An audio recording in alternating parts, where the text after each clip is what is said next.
অবন্ত সমুদ্রের মাঝখানে একাকী দাঁড়িয়ে থাকা বিশাল এক লাইট হাউস। চারপাশে শুধু অন্ধকার আর গর্জন করা ঢেউ। সেখানে আলো জ্বালানোর জন্য নিয়োজিত একজন মানুষ, কিন্তু হঠাৎ একদিন উধাও হয়ে যায়। এমনভাবে করে অনেকেই উধাও হয়ে যাওয়ার পর কিংবা রহস্যজনকভাবে মারা যাওয়ার পরেও কোটি টাকার লোভনীয় ফাঁদে অনেকেই চাকরি করে হারিয়েছে জীবন। আজকে এমনই এক রহস্যময় লাইট হাউসের কিছু ভয়ঙ্কর জানা অজানা তথ্য সম্পর্কে জানাবো। যেমন এখানে মাসিক বেতন, থাকা খাওয়ার ব্যবস্থা, রহস্যজনক মৃত্যুর কাহিনী, মৃত্যুর আগে শেষ কৌতুকপতন, আরো অনেক জানা অজানা তথ্যই জানাবো। তাহলে চলুন শুরু করা যাক আজকের এপিসোড। আর অবশ্যই চ্যানেলে নতুন হয়ে থাকলে সাবস্ক্রাইব করতে ভুলবেন না। তো চলুন শুরু করা যাক। সমুদ্রের একাকী লাইট হাউসের চাকরি করা কখনোই সহজ নয়। জানেন কি, এখানে মাসিক বেতন মোটেও কম নয়, কোটি টাকার চাকরি, কিন্তু এর সঙ্গে আসে অজানা ঝুঁকি যা অনেকেই বুঝতে পারে না। লাইট হাউসের রক্ষকরা দিনের পর দিন সমুদ্রের বুকের মধ্যে একা থাকে। কখনো কখনো রাতের অন্ধকারে এমন ঘটনাও ঘটে যা একেবারে বিশ্বাস করা কঠিন। অনেকেই এখানে কাজ করতে গিয়ে নিখোঁজ হয়েছে। কেউ জানে না তারা কোথায় গেল বা কেন তারা আর ফিরে আসেনি। কিছু রক্ষকের মৃত্যু রহস্যময় এবং অবিশ্বাস্য। কেউ বলেছে হঠাৎ লাইট হাউসের সিঁড়ি থেকে পড়ে মৃত্যু হয়েছে, আবার কেউ বলেছে রাতে কেউ অদৃশ্য শক্তির ছায়ায় ভীত হয়ে শেষ নিঃশ্বাস ফেলেছে। এসব গল্প শুধু কিংবদন্তি নয়, অনেক সত্যি ঘটেছে। কিছু প্রাচীন রেকর্ডে দেখা যায় যারা লাইট হাউসে দীর্ঘ সময় কাজ করেছে তাদের জীবনে এক অদ্ভুত পরিবর্তন এসেছে। কেউ মানসিকভাবে ভেঙে পড়েছে, কেউ আবার অদ্ভুত রোগে আক্রান্ত হয়েছে। এখানকার রহস্য শুধু মৃত্যু নয়, লাইট হাউসের ভেতরে ঘটে যেসব ঘটনা তার অনেকটাই আজও অজানা। কোথাও কোনো ডায়েরি, কোথাও কোনো ঘটনা, এবং মৃত্যুর আগে শেষ রেডিও বার্তা যেমন ছিল, আমার মনে হচ্ছে বাহিরে কেউ দাঁড়িয়ে আছে, আমাকে ডাকছে। এরপর আর তাদের সাথে যোগাযোগ করা সম্ভব হয়নি। সবকিছু আজও রহস্যময়। তাহলে যদি আপনি কখনো এই লাইট হাউসে চাকরি করার কথা ভাবেন, মনে রাখবেন এখানে কোটি টাকার বেতন আছে, কিন্তু প্রতিটি আলো জ্বালানোর রাতে ঝুঁকি আপনার জীবনের সঙ্গে খেলতে পারে। উইকিপিডিয়ার তথ্য অনুযায়ী লাইট হাউসের সবচেয়ে ভয়ঙ্কর ঘটনাগুলোর মধ্যে অন্যতম হল 1897 সালের ফ্লান্নান আইলস লাইট হাউসে 3জন রক্ষকের রহস্যজনক অন্তর্ধান। চরম প্রতিকূল আবহাওয়া তাদের কর্মস্থল থেকে তারা সম্পূর্ণ অদৃশ্য হয়ে যায় এবং তাদের আর কখনো খুঁজে পাওয়া যায়নি, যা আজও এক অমীমাংসিত রহস্য। এছাড়াও 1831 সালের স্মলস লাইট হাউসে এক তীব্র ঝড়ে রক্ষকদের ঘর ভেঙে যায় এবং একজন মারা যায়। স্কটস্কেপ লাইট হাউসেও 120 ফুটের বেশি ঢেউয়ের আঘাতে এটি ধ্বংস হয়ে যায় এবং 5 জন ক্রু নিহত হয়। যদিও ফ্লান্নান আইলস লাইট হাউসের নিখোঁজ হওয়া ব্যক্তিদের খুঁজে বের করার চেষ্টা করা হয়েছিল, কিন্তু মৃতদেহ তো দূরের কথা, কোনো চিহ্নের প্রমাণও পাওয়া যায়নি। লাইট হাউসগুলো প্রায়শই খুব নির্জন এবং প্রতিকূল পরিবেশে অবস্থিত হওয়ায় রক্ষকদের জীবন অত্যন্ত কঠিন এবং বিপজ্জনক হয়ে থাকে, যা এই ধরনের ঘটনাগুলোকে আরও ভয়ঙ্কর করে তোলে। ডিসেম্বর 15, 1900 আর্চডর নামের স্টিমারটি এগিয়ে চলছে লাইটের দিকে। আশেপাশের কালিগুলো পরিবেশের মাঝে জাহাজের ক্যাপ্টেন খুঁজে বেড়াচ্ছেন কাঙ্ক্ষিত বাতিঘরের আলো। ফ্লান্নান দ্বীপপুঞ্জে বসানো নতুন বাতিঘরের আলো তার নজরে না পড়ায় একই সাথে অবাক আর হতাশ হলেন। নিজের লগবুকে লিখে রাখলেন 3 দিন পর ডিসেম্বর 18 তারিখ বন্দরে এসে ভিড়ল স্টিমারটি। সেখানে পৌঁছে নর্দার্ন লাইট হাউস বোর্ডের কাছে ফ্লান্নান দ্বীপপুঞ্জের আলো দেখতে না পাওয়ার বিষয়টি জানান স্টিমারের ক্যাপ্টেন। তাৎক্ষণিক যোগাযোগের কোনো ব্যবস্থা সে সময় ছিল না, তাই লাইট হাউস বোর্ড সিদ্ধান্ত নেয় ফ্লান্নান দ্বীপপুঞ্জের যে অঞ্চলে বাতিঘরটি রয়েছে সেখানে একটি উদ্ধারকারী দল পাঠাবে। বাতিঘরের রহস্যময় আচরণের খবর পাবার 2 দিন পর অর্থাৎ ডিসেম্বরের 20 তারিখ রওনা দেবার জন্য প্রস্তুত হতে বলা হয় উদ্ধারকারী দলকে, যার নেতৃত্ব দেবেন ক্যাপ্টেন জেমস হার্ভি। হেসপোরাস নামের একটি উদ্ধারকারী জলযানে করে তার দল ফ্লান্নান দ্বীপপুঞ্জের দ্বীপ এইলির মোড়ে যাবে বলে ঠিক করা হয়, কিন্তু অশান্ত হয়ে ওঠে সমুদ্র। আবহাওয়ার অবনতি ঘটায়, যাত্রা পিছিয়ে দেওয়া ছাড়া আর কোনো উপায় থাকে না। অবশেষে 1900 সালের ডিসেম্বরের 26 তারিখ বাতিঘরে পৌঁছায় তারা। স্কটল্যান্ডের উত্তর পশ্চিমে ফ্লান্নান দ্বীপপুঞ্জের এইলির মোড় নামের ছোট একটি দ্বীপে এই বাতিঘরটি নির্মাণ করা হয় 1899 সালে। সেই সময়ের জন্য আধুনিক শক্তপোক্ত স্থাপনা সেটি, প্রায় 75 ফুট উঁচু। বাতিঘরটি সত্যি বহুদূর থেকে নাবিকদের চোখে পড়তে বাধ্য।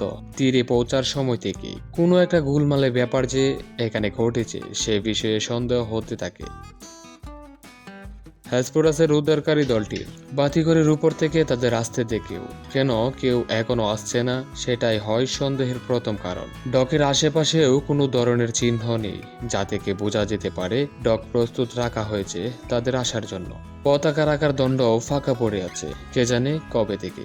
এইলিন মোড় দ্বীপটি একেবারে নীরব আর নির্জন। নতুন বানানো এই বাতিঘরটি বাদে সেখানে স্থাপনা বলতে ছিল কেবল 7ম শতাব্দীতে সেন্ট ফ্লান্ডানে নির্মাণ করা একটি চ্যাপেল। এই দ্বীপে স্থায়ীভাবে কোনো মানুষ বসবাসের নজির পাওয়া যায় না। নেহায়াত বাতিঘর আছে বলে একটি পরিচালনার দলকে সেখানে থাকতে হয়। ক্যাপ্টেন জেমস হার্বি আর তার দল দ্বীপে নেমে তাদের কাজ শুরু করে। তাদের প্রথম এবং প্রধান উদ্দেশ্য বাতিঘরটির 3 পরিচালক থমাস মার্শাল, জেমস ডুকার্ট এবং ডোনাল্ড ম্যাকআর্থারকে খুঁজে বের করা, সেই সাথে জানার চেষ্টা করা কি কারণে বাতিঘরের আলো জ্বালানো বন্ধ রাখা হয়েছে। প্রাথমিক তদন্তের জন্য বাতিঘরের দিকে এগিয়ে যান উদ্ধারকারী দলের সদস্য জোসেফ মোর। বাহ্যিকভাবে কোনো ধরনের সমস্যা নজরে না আসায় ভেতরে প্রবেশ করেন তিনি। দরজা জানালাগুলো বেশ সাবধানতার সাথে বন্ধ করে রাখা আছে, কিন্তু নাম ধরে ডেকেও সাড়া পাওয়া যায় না। শোবার করে উকি দিয়ে তিনি দেখতে পান বিছানাগুলো অগুছালো পড়ে আছে। শেষবার ঘুমানোর পর কেউ সেগুলো নতুন করে গুছিয়ে রাখেনি। বাতিঘরের ঘড়িগুলো কোনো এক অজ্ঞাত কারণে থেমে আছে। আলো না দেখা যাবার সাথে বাতিঘরের পরিচালকদের গায়েব হয়ে যাওয়ার স্পষ্ট একটা সংযোগ আছে, সেটা বেশ বুঝতে পারেন মোর। শোবার ঘর ছেড়ে রান্নাঘরের দিকে এগিয়ে যান তিনি। টেবিলের উপর রাখা আছে মাংস, আলু আর পিকেলের প্লেট, যেন একটু পরেই কেউ এসে খেতে বসবে সেখানে। একটা উল্টে পড়া চেয়ার বাদে সেখানে আর কোনো অসামঞ্জস্য চোখে ধরা পড়ল না। কাজের ঘরে তিনি খুঁজে পান বাতিঘরের লগ বই। সেখানের লেখাগুলো বর্তমান পরিস্থিতি পরিষ্কার তো করেই না, বরং আরো বেশি ঘোলাটে করে তোলে। আরো একটু ঘুরে তিনি আবিষ্কার করেন বাতিঘরের মূল বাতি জ্বালাবার জন্য প্রস্তুত অবস্থাতে আছে। নেই শুধু বাতি জ্বালাবার মানুষ, 3 জন কর্মীর জন্য সংরক্ষিত 3টি অয়েল স্কিন কোট, রাবারের তৈরি এক ধরনের রেইনকোট জাতীয় পোশাক। এর মাঝে এখনো একটি ঝুলানো অবস্থাতে রয়েছে। তার মানে এখানে যাই ঘটে থাকুক না কেন, সেজন্য বাতিঘরের পরিচালকরা আগে থেকেই প্রস্তুতি নেবার সময় পাননি। কারণ না হলে 2 জন অয়েল স্কিন কোট পরে বাইরে গেলেও একজন সেটা ছাড়া যাবার কথা নয়। তাছাড়াও লাইট হাউস বোর্ড থেকে দেওয়া নির্দেশ অনুযায়ী ন্যূনতম একজন কর্মীকে অবশ্যই সবসময় বাতিঘরের অবস্থান করতে হবে।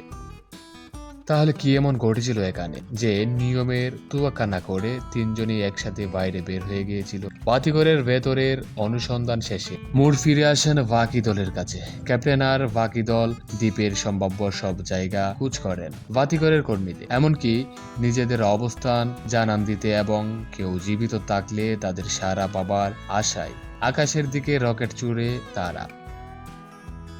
কিন্তু কোনো খোঁজ মেলে না হারিয়ে যাওয়া 3 জনে। ততক্ষণে উদ্ধারকারী দলের সবাই নিশ্চিত হয়ে যায় চরম খারাপ কিছু ঘটেছে বাতিঘরে অবস্থান করা দলের 3 জনের সাথে। কিন্তু একেবারে কোনো ধরনের চিহ্ন না রেখে গায়েব হয়ে যাবার কারণ তারা কোনোভাবেই মেলাতে পারছিল না। ক্যাপ্টেন সিদ্ধান্ত নেন লাইট হাউস কর্তৃপক্ষকে যত দ্রুত সম্ভব এই গোলাটে অবস্থা সম্পর্কে জানানো প্রয়োজন।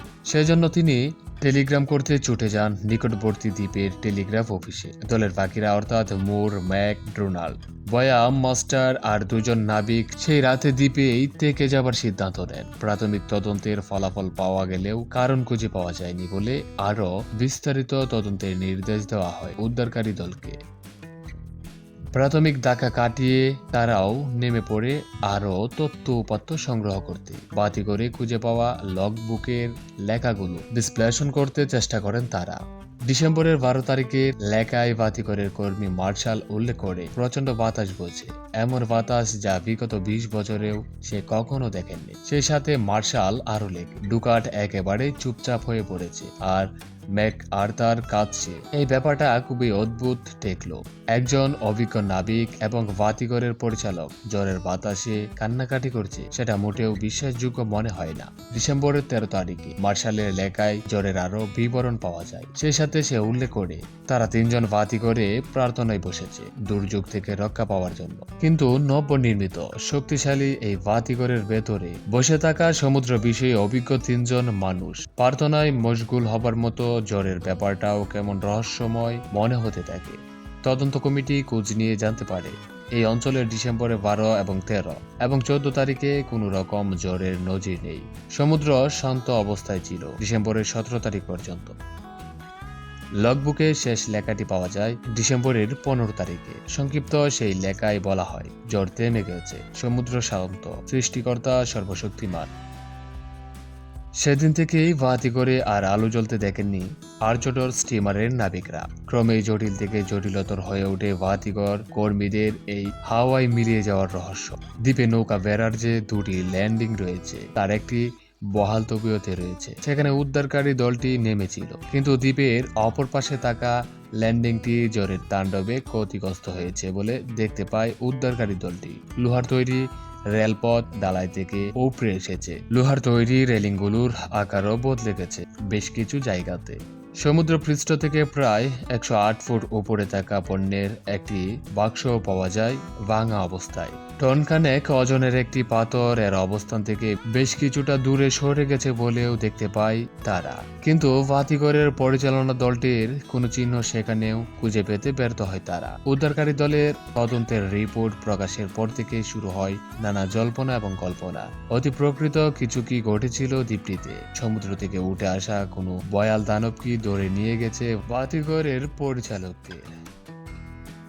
ভিনগ্রহের প্রাণীর কথাও স্থান পায় অনেকের চিন্তা জগতে। একটু যুক্তিবাদী কল্পনাকারীদের চিন্তায় আসে, একা একা বাতিঘরে বাস করে কি মানসিক রোগে আক্রান্ত হয়েছিল বাতিঘরের কর্মীরা? এরপর হয়তো একে অপরকে খুন করে তারা। লগবুকের অসলগ্ন অ্যান্টিগুলো তো তারই আভাস দেয়, কিন্তু তেমনি যদি হতো তাহলে কোনো দস্তাদস্তির চিহ্ন কোথাও পাওয়া গেল না কেন? সেই প্রশ্ন থেকেই যায়। আবার অনেকের মতেই একসাথে 3 জন কর্মী নিখোঁজ হওয়ার পেছনে সরকারের হাত থাকতে পারে, কিংবা বিদেশি কোনো গোয়েন্দার। অবশেষে লাইট হাউস কর্তৃপক্ষ ঘোষণা করে সবচেয়ে বাস্তব ভিত্তিক আর স্বাভাবিক ব্যাখ্যা।